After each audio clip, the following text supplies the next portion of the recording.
U.S. economy really is stumbling towards a new growth model. Many people see this growth model in conflict. Even Tom Friedman, wrote this piece in the New York Times saying, places that have natural resources and oil, they suffer from a resource curse. They're damned because they get lazy. One of the things I found is that our energy sector, obviously, this isn't rocket science, our energy sector is booming. Texas, Oklahoma, up through the Plains states, it is booming. Highest rate of productivity in the country on per capita GDP is Midland, Texas, at over 100 grand a person, well ahead of San Jose.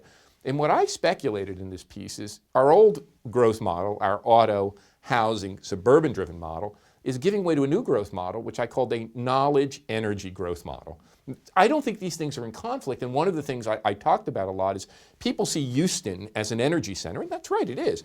But it has some of the high-techiest stuff in America, extraordinary concentrations of software engineers, infotech. So one of the things I speculated is, even though there are winners and losers, there is this new growth model emerging that has a lot of potential. What other nation has as much energy resources as America? What other nation can boast as many great research universities? What other nation has one high technology complex that would rival, never mind a Silicon Valley, but a Boulder? Put those things together and it might not be all gloom and doom. There might be a glimmer of hope, and I think more than a glimmer of hope, a ray of sunshine for our economic future.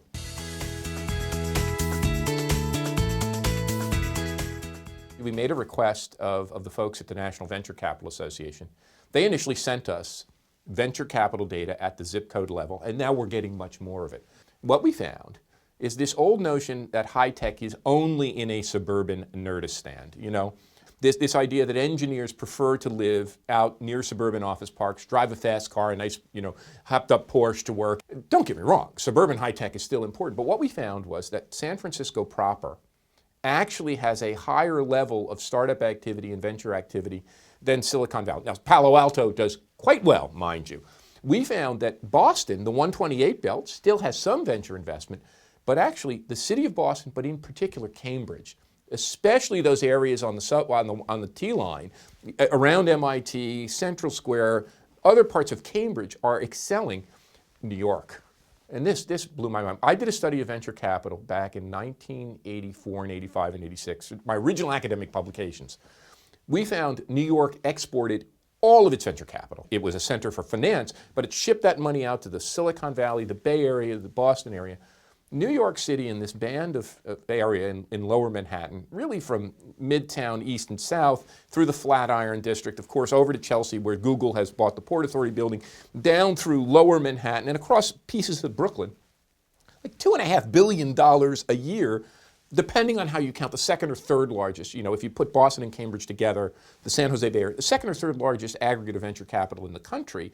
We're also seeing this happen in London. We're seeing Berlin, which people had condemned as a kind of slacker area. So we're seeing a birth of urban tech, and I think what we're seeing is really a kind of bifurcation. The bigger companies with big floor plate, a Google, a Yahoo, you can go on, that need a big floor plate go to the campus where they can build their self-enclosed campus. But smaller companies that are incubating can't afford a lot of space. And there's a great quote that I like that Jane Jacobs always used: new ideas require old buildings. New ideas require the old neighborhood, the walkable streets, the loft surroundings. If you're an urban theorist like me, you would have always thought innovation happens in cities. So I think it's now turning back to what we call the urban tech revolution.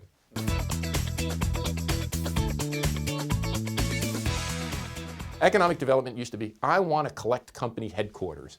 I want to bribe company factories to come. Yeah, companies are important, but you have to look at people. And that's one of the big themes that came through this. People are an economic asset, and for economic development, we not only attract and recruit companies, we attract and recruit people. So it's not like New York or London have to be uber urban.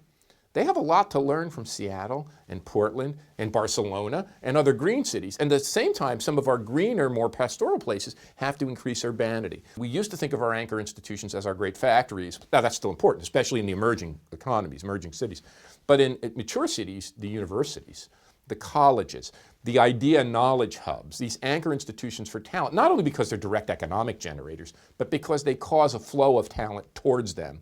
John Sexton, president of NYU's idea, cities are idea capitals. I think those are the components of the new economic development strategy, which is about not only attracting companies, not only building businesses, but attracting people and creating really important great assets that make your city livable and improve its quality of place.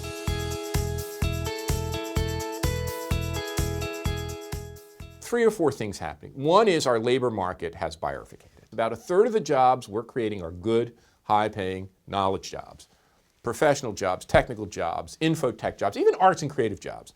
They pay on average 75 grand, and many people make over 100. Manufacturing middle is gone. Mid-skill jobs are being annihilated. We've stabilized it, but we're not growing a lot. We've cut the loss. And the biggest jobs we're creating are these low-wage, routine, poorly paying service jobs. 66 million in America are fastest growing jobs. So I call it the 66%. When you take the 50% of workers in the service economy, the other 15% are a disconnected, disadvantaged, you have 66% of the people being left behind.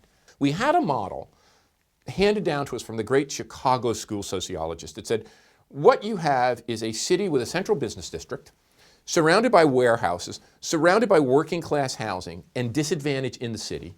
And then you had in the suburbs, as they got less dense, incredible advantage, hole in the donut in the city. Now what we're seeing is cities come back, this patchwork, I call it the fractured, the fragmented city, the divided city.